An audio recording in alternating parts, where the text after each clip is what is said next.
Get a job in tech, episode 122. So I'd like to continue on with what we talked about actually in episode with actually what Mark Jefferson talked about in episode 119 was how to get started in tech and how to get started in the IT industry, how to get a job as a contractor, U.S. contractor, right? So I've been a U.S. contractor before overseas. I worked in the Middle East before, and I can tell you that here's the starting point, right? First, know that you want to go there. That's the very first thing. Second thing is there's a test called the Security Plus, CE. The reason you need it is because there's a DoD mandate, Department of Defense mandate, that says you have to have this certification to work in a DoD fashion. And, that's just how it is, right? That's just how it is. So, a lot of people, for example, I've seen it to where 34 people in a company who had a CCNA and got let go. Why did they get let go? They did their job. They were network admin. Oh, no, you have to leave. Well, why? You don't have a security plus. And then the government, U.S. government, said you have to have this test. Otherwise, you're not going to be working here. Okay. So they didn't get the certification in the time, right? I mean, obviously, they give you 6 months and they get the certification. They didn't get it, so therefore, they didn't have a job. So let's talk about the Security Plus a little bit, right? So the Security Plus is by CompTIA. CompTIA.com, or sorry, CompTIA.org is the website. The Security Plus talks about basically, let me just summarize this right, if I can. Anything to do with securing a network, securing a device, securing a computer. It generally just talks about it, how to do it. What are the different aspects of it? There's lots of things to talk about, right? We can talk about this, right? So I'll read what it says in the exam description. The Security Plus, the CompTIA Security Plus exam will certify the successful candidate has the knowledge and skills required to install and configure systems to secure applications, networks, and devices, perform threat analysis, and respond with appropriate mitigation techniques, participate in risk mitigation activities, and operate with an awareness of applicable policies, laws, and regulations. The successful candidate will perform these tasks to support the principles of confidentiality, confidentiality. There you go. Integrity and availability. Okay, so that's that. The number of questions, right, on the test is 90. When I took it, I think it was 110 or something like that. And anyway, it's 90 minutes long. You need a passing score of 750. So the scale is from 100 to 900. It says like, okay, CompTIA experiences related recommended experiences, CompTIA Network Plus, and 2 years of experience in IT administration with security folks. You don't have to worry about that, right? You're just doing this for a job, by the way. This is just a hurdle that you need to get over so you can get the job, right? Okay. So the cost is $349, which, hey, if you think about it right now, like, okay, let's just talk about this a little, right? So overseas, where I worked at before, Middle East, Security Plus will get you in the door, okay? And it's probably going to get you 40 to 60 a year, maybe even less, maybe even 40, 45, right? 40, let's say 40, right? Overseas, 40,000. A company over there would gladly take you. Oh, you have not a lot of experience, but you have a Security Plus because you made that check mark. and you were a help desk person before, maybe even a call center before, okay, come on over. You're hired. Um, because you got to figure, right? The test is a hard test, and you know your competition is a lot less, friend, a lot less. If you have this test, your competition is very not a lot at all. Like I said, you take your hand, better depart. Right now, that's your competition stage. Okay, take your hands, move them in a little bit, like almost nearby each other. That's your competition overseas. When I say that, I mean it. That's really how it is. So here's how it works, right? You get on a company website like military hire, clearance jobs.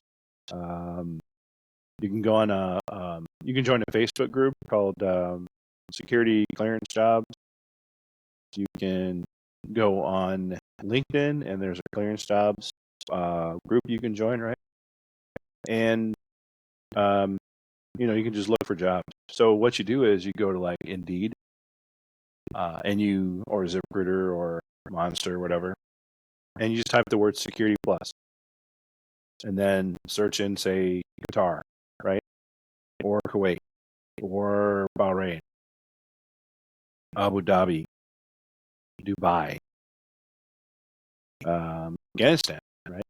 Those type of places. Iraq, I don't know that they have a lot of jobs in Iraq still, but I know Kuwait has, Qatar, Bahrain, Saudi Arabia, and UAE, Dubai, and Abu Dhabi. Those are the main places to go. So typically, what happens is when you get overseas, or when you put your resume out there, right? They'll talk to you. Oh, you have a Security Plus, awesome, right? So before you start looking for, before you start looking for a job overseas, try to ask around. Do you know anybody who lives over there? Do you have a friend, a relative, friend of a friend, whatever? You know me, right? There you go. I can tell you. What you're after is you're after the conversation. What's it like over there? If you don't know, if you can't find anybody, let's say, right? Go on YouTube, right? Go on YouTube and you see some of these places. When you put in the job, like where it's at, go to YouTube and find out what it's like there. Just kind of understand, because they're going to ask you, the recruiter's going to ask you, do you know anything about this country? Okay, and you should know a lot about it beforehand. You should do 2 hours of research at least on this country.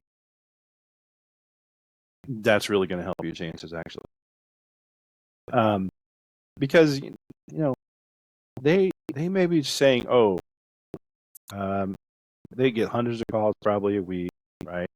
People want to go work here, work there, and for whatever reason they don't want the job, so they don't want to waste your time, and they don't want you wasting their time. That's why they asked you, what do you know about the country? So if you know a lot about the country, right, and you're fond of the country, let's say you found a little thing that's like, oh, this is nice, right? You go to the top of the list, actually, in the candidates that are going to be hired. Okay. And here's what you say, right? You say, like, I'm just willing to work. I've heard a lot of good things about the country. I'm willing to give, I'd love to give it an opportunity just to explore and see what it has to offer. And whatever they give you, take it. Okay. And of course, you don't want to take like 30,000 a year, right? You want to take over 30, right? I mean, you got to figure. You live in these countries, your food depends on the company, but sometimes you pay for your food, sometimes you don't.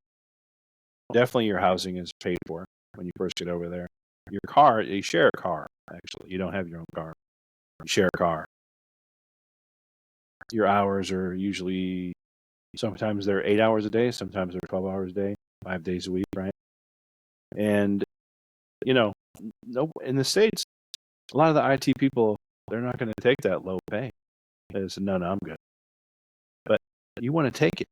You want to go there. You want to say, hey, I'll take that 35K. I'll take that 40K a year. Yeah, definitely. I'll get in because you're in. Once you're in, you're in. You're there. You're good. Now you just maintain. You just maintain. So let me tell you how it is, right? So you can expect in these countries, it's going to be hot in the summertime, extremely hot. Meaning, sometimes like in Dubai, it's very humid. Abu Dhabi, it's humid. Qatar, it's humid. Doha, Kuwait, not so much. Not very humid. It's just hot, right? So closest thing I can think of is if you go in a sauna and you're in a sauna, and that's what it's like. That's what it feels like, right? To me, anyway. The other thing is name the car. Okay, Beverly Hills. You thought Beverly Hills had cars? Name the car. Name the high-end car. It's there. It's there. And the other, I mean, a lot of the things you experience in the States, they don't exist over there. You know what I'm talking about when I say that. They don't exist because everybody's there to work. They're there to work. Nobody has time for that nonsense, right? You got different nationalities over there. They're just trying to make money, and so you get the best of the best when you're over there. You get everybody's best day. Their very best day. You get their very best day every day because they're just there to work. They're there to maintain a lifestyle. They're there to provide for the family, earn as much money as possible. It's addicting, by the way. It's addicting because I will say when you come back to the States, you have to relearn the culture here in the States. So as you're over there, it's just way different, right? You adopt to that culture and mindset and how to get around and different activities to do. Like going in the desert and taking in the sights or whatever, and you're treated very well, right? As an American, much more, in some cases, better than the locals, actually, right? Because your blue passport, right? That carries a lot of weight, and it is what it is, right? In that regard, and overall, it's nice. Overall, it's nice. You make it, you you you make it what you make it. Okay. So, for instance, I know an individual who went over there. I know a lot of people went over there, and they came back to the States, and I had met him in the States, and I said, "Oh, you were over there, cool." And I asked them, "Well, how'd you like it?" And they said they hated it. And I said, "Well, what'd you do? I mean, where did you go? Did you go?" I named some places, right? And then he goes, "I didn't go anywhere." I said, "What would you do there?" "I just stayed in my hotel, or not my hotel, but in my apartment all the time." I said, "No wonder you didn't like it." I didn't tell him that, but I thought that. I said, "No wonder he didn't like it because he didn't go anywhere." And yeah, and obviously, right, when you're over there, you're like the center of attention, okay? And everybody, everybody thinks you have you can solve a problem, right? Yeah, if I can say that, different cultures or different nationalities have this idea that because of you were born in America and you're raised in America that you know better, right, or whatever, which is not the case at all. And but you're treated that way, so yeah. But you're definitely treated better than a lot of people, actually. To be honest with you, over there, the money.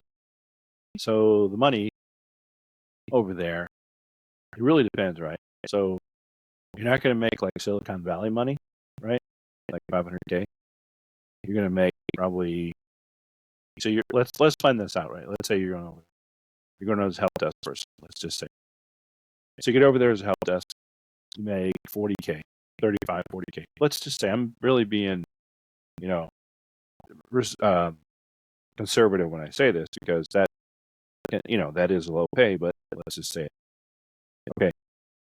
You get over there and you're making 35, 40K, right, a year. Your housing is paid for, meaning you don't pay for any housing.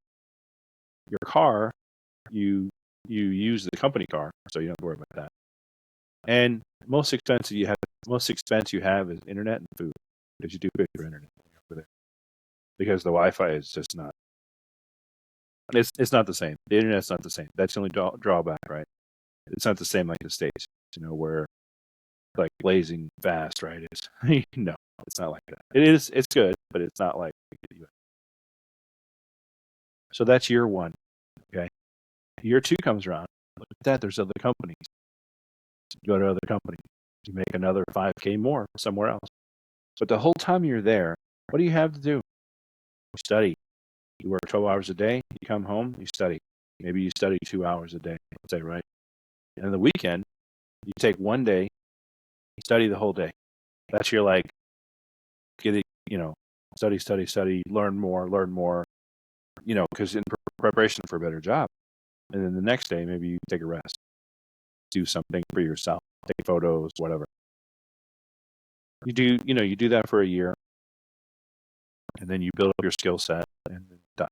Okay, and then you get another job or a better job, or whatever you want to do. But after 4 or 5 years there, you have you traveled many places. So here's a strategy, right? When you go to a place, try this out. When you go to a falafel place or a place of such shawarma, right? Here's what you do. They'll say like, what do you want, right? And you say, Wahid Dijaj, right? Dijaj, which is chicken. Chicken? Yeah, chicken. Wahid Dijaj. Chicken. Shawarma. I mean, that's just, obviously I don't know a lot of Arabic, but, and then what they'll say, what's your name? And you say, Ismi Gary, right? Which is my name is Gary. Ismi Gary. Oh, hey, how's it going? Whatever. And that's the order. So what you're doing is you're kind of like, oh, okay. I know your culture a little bit, right? I understand. Say wavelength. I get it. You're not trying to be cute or funny. You're just like, hey, how's it going? Just want to recognize, right? And know a little about your culture. I do know some things, right? I'm just not, I do know some things about your culture. So those little things like that. Yeah. It was a fun time nonetheless, right? Getting back on track, right? Security Plus, you got that. Okay. Security Plus done. Sometimes what they usually do is they give you a little bit of time to get the other certs. So, obviously you have to have Security Plus.